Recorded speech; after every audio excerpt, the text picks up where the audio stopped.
बहुत समय पहले की बात है। एक विशाल हरा भरा और रहस्यमय जंगल था जिसका नाम था सतरंगी वन। इस जंगल में तरह तरह के जानवर रहते थे। शेर राजा, हाथी, हिरण, लोमड़ी, गीदड़, खरगोश, बंदर और बहुत से पक्षी। लेकिन सबसे ज्यादा चर्चित दो जीव थे, भालू भीम और बाघ सुल्तान। दोनों ही बेहद ताकतवर थे। भीम अपनी शक्ति और सहनशीलता के लिए मशहूर था, जबकि सुल्तान अपनी फुर्ती और क्रूरता के लिए। जंगल के सभी जानवर दोनों से बराबर डरते और उनका सम्मान भी करते थे। शुरुआत में भालू भीम और बाघ सुल्तान अच्छे दोस्त थे। वे साथ में शिकार करते, झरनों के पास बैठकर मछलियां पकड़ते और कभी-कभी छोटे जानवरों को जंगल के नियम सिखाते थे। सुल्तान, जंगल में रहना मतलब एक दूसरे का सहारा बनना। ताकत अकेले काम नहीं आती, समझदारी भी जरूरी है। तू हमेशा समझदारी की बात करता है भीम, पर याद रख, जंगल में वही राज करता है जिसकी दहाड़ से पेड़ भी कांप उठे। और वही जीतता है जो दूसरों को गिराकर नहीं, उठाकर चलता है। दोनों के विचार अलग थे, लेकिन एक दूसरे की ताकत का सम्मान करते थे। उनकी दोस्ती से जंगल में संतुलन बना हुआ था। कोई भी जानवर झगड़ा करने की हिम्मत नहीं करता था।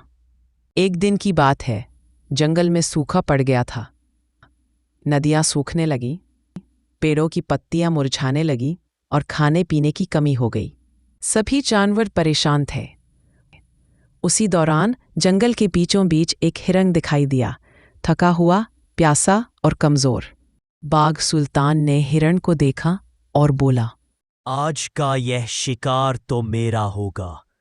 मुझे इतने दिनों से कुछ अच्छा नहीं मिला। रुको सुल्तान, वो बेचारा बहुत कमजोर है, उसे जाने दो। चलो, कोई और शिकार ढूंढते हैं। आलू, शिकार होता है। जंगल में दया दिखाने वालों को भूख सिखा देती है। सुल्तान, याद रखो, ताकत का मतलब अत्याचार नहीं होता। बात बढ़ती गई। सुल्तान ने गुस्से में दहाड़ मारी, तू मुझे सिखाएगा कि जंगल के नियम क्या है? मैं बाघ हूं, शिकारी हूं, और तू मुझे रोकने चला है। लेकिन सुल्तान ने किसी की नहीं सुनी और हिरन पर झपट पड़ा। हिरन भागा, लेकिन सुल्तान ने उसे पकड़ लिया। फिर भीम ने गुस्से में उसकी राह रोक ली। बस सुल्तान, अगर तूने उसे मारा तो मुझे तुझे रोकना पड़ेगा। भीम की यह बात सुनकर बाघ की आंखों में आग जल उठी। को फिर तैयार हो जा भीम। आज तय होगा कि जंगल में असली राजा कौन है। डर के मारे पूरा जंगल थर्रा उठा। तोते उड़ गए, बंदर पेड़ों पर चढ़ गए, हाथी दूर जाकर चिंघाड़ने लगे।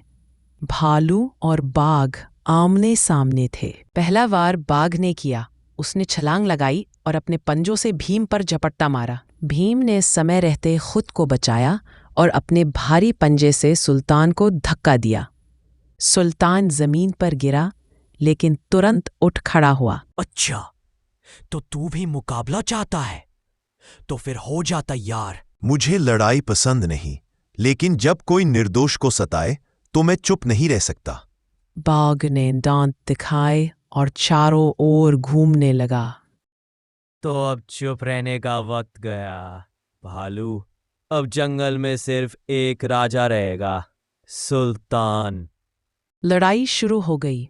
पेड़ हिलने लगे, पत्तियां गिरने लगी, हवा में धूल भर गई। भीम और सुल्तान दोनों एक दूसरे पर वार करने लगे। भीम ने अपनी भारी ताकत से बाघ को पीछे धकेला। सुल्तान ने अपनी तेज फुर्ती से वारों को बचाया और भीम की गर्दन पर पंजा मारा। भीम की गर्दन से खून टपकने लगा, लेकिन भीम पीछे नहीं हटा। सुल्तान, ये तेरी गलती है। मैं तुझे रोकने नहीं, समझाने आया था। और मैं तुझे हमेशा के लिए यमलोक पहुंचाने आया हूं। उनकी भिड़ंत घंटों चलती रही। कभी बाघ आगे, कभी भालू पीछे। दोनों की सांसें तेज हो गईं। दोनों घायल हो चुके थे। जंगल के सारे जानवर दूर खड़े होकर ये नज़ारा देख रहे थे। तभी लोमड़ी ने कहा, अगर ये दोनों ऐसे ही लड़ते रहे तो जंगल का संतुलन बिगड़ जाएगा। अरे भाई, कोई तो इन्हें रोको। लेकिन कौन रोके? एक तरफ सुल्तान की फुर्ती, दूसरी तरफ भीम की ताकत, दोनों ही अजेय थे। लड़ाई अपनी चरम पर थी कि अचानक आसमान में काले बादल छा गए, बिजलियां चमकने लगी और तेज बारिश शुरू हो गई। भीम और सुल्तान दोनों थक चुके थे। भीम हांफते हुए बोला, सुल्तान, ये लड़ाई किसी का भला नहीं करेगी। मैं हार नहीं मानूंगा। जंगल को दिखाना होगा कि मैं सबसे शक्तिशाली हूं। बिजली कड़की। एक पेड़ उनके पास गिरा। उसकी भारी टहनी सुल्तान पर गिर गई। सुल्तान जमीन पर फंस गया और दर्द से चिल्लाया, आह! भीम, मदद करो। भीम कुछ पल खड़ा रहा। यही वो मौका था जब वो सुल्तान से बदला ले सकता था। लेकिन भीम ने बिना सोचे झपट कर पेड़ की टहनी हटाई और सुल्तान को बाहर निकाला। तूने मुझे बचाया। मैं तेरा यह एहसान कभी नहीं भूलूंगा। मैं जानवर जरूर हूं, पर निर्दयी नहीं। बारिश थम गई। आसमान में सूरज उगाया। सुल्तान शांति से बैठ गया। उसके चेहरे पर पछतावे के भाव थे। भीम, मैंने तेरे साथ बहुत गलत किया, लेकिन फिर भी तूने मेरी जान बचाई, जबकि मैंने तुझसे नफरत की। सुल्तान, जब दिल में अहंकार होता है तो इंसान या जानवर दोनों अंधे हो जाते हैं। तू बुरा नहीं, बस गलत रास्ते पर भटक गया था। सुल्तान की आंखों में आंसू आ गए। उसने कहा, आज के बाद मैं जंगल का राजा बनने की नहीं, बल्कि उसका रक्षक बनने की कोशिश करूंगा। यही असली ताकत है, सुल्तान। उस दिन के बाद से जंगल में फिर से शांति लौट आई।